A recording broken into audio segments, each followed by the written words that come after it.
You are standing at Notre de Paris, the famous French cathedral. Notre de Paris is widely considered one of the very finest examples in the world of French Gothic architecture, and by looking at the cathedral, I think you will understand why. The name Notre Dame is something not specific to this grand cathedral. The phrase means Our Lady, which is a direct reference to the Virgin Mary, and is widely used all over France as a name for churches and cathedrals. Even though the full name of this masterpiece is Notre Dame de Paris, many people just refer to it as the Notre Dame. The planning of a new grand cathedral in Paris began in 1160. It was the newly appointed Bishop of Paris, Maurice de Sully, who ordered the construction of the new cathedral. In order to make place for it, the bishop had the old church demolished, together with several other houses. A new road was also constructed in order to bring material to the construction site. Construction of the cathedral itself began in 1163, when either Maurice de Sully or Pope Alexander III laid the foundation stone.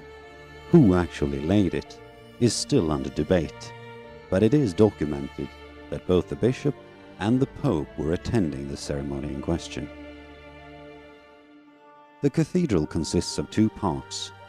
The western side is the main entrance with the two bell towers, while the eastern side is the main hall and choir.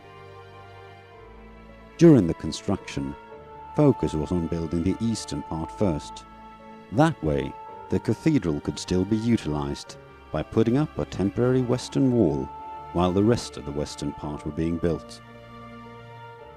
Construction of the choir took place between 1163 and 1177, and the new high altar was finished in 1182.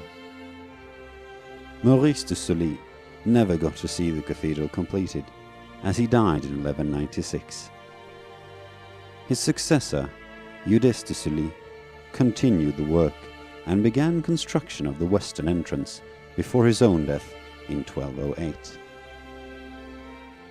The western entrance stood completed when the south tower was finished in 1250, but the building itself was not entirely completed until 1345, as details were added and changed for the last 100 years.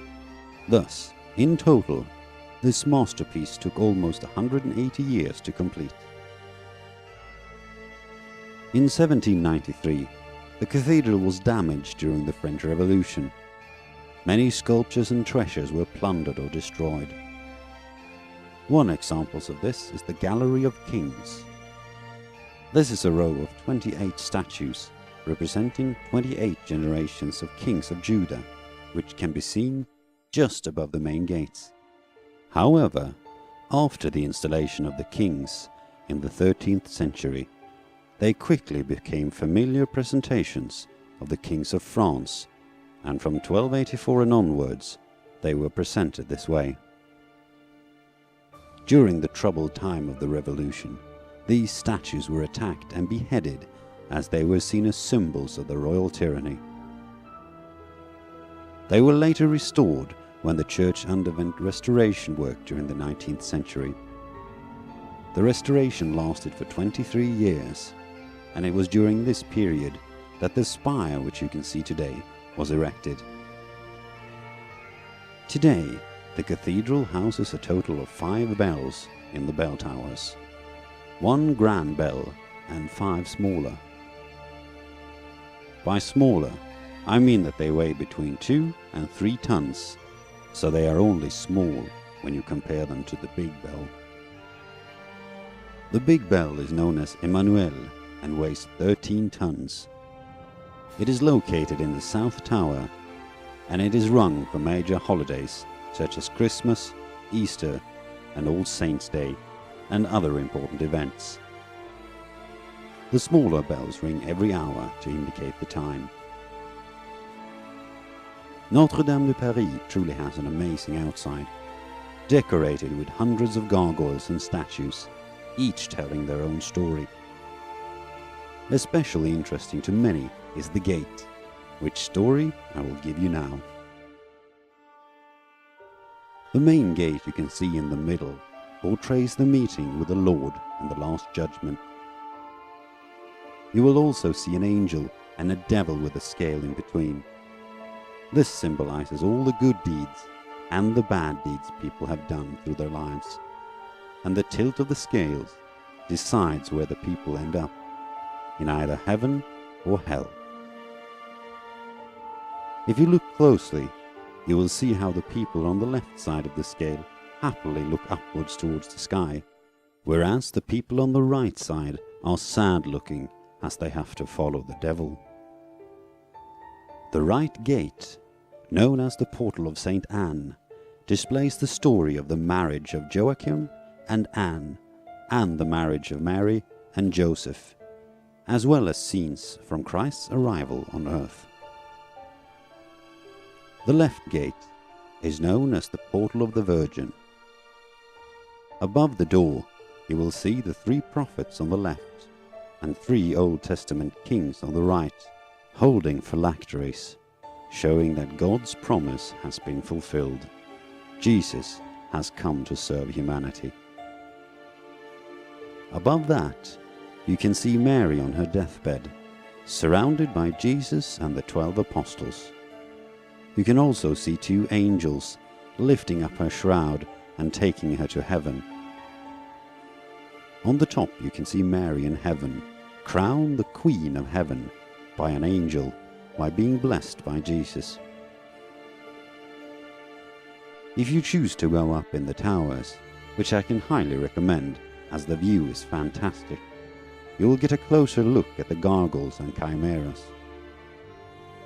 While the statues have a decorative purpose, they also have a practical purpose, as some of them are used as drain pipes.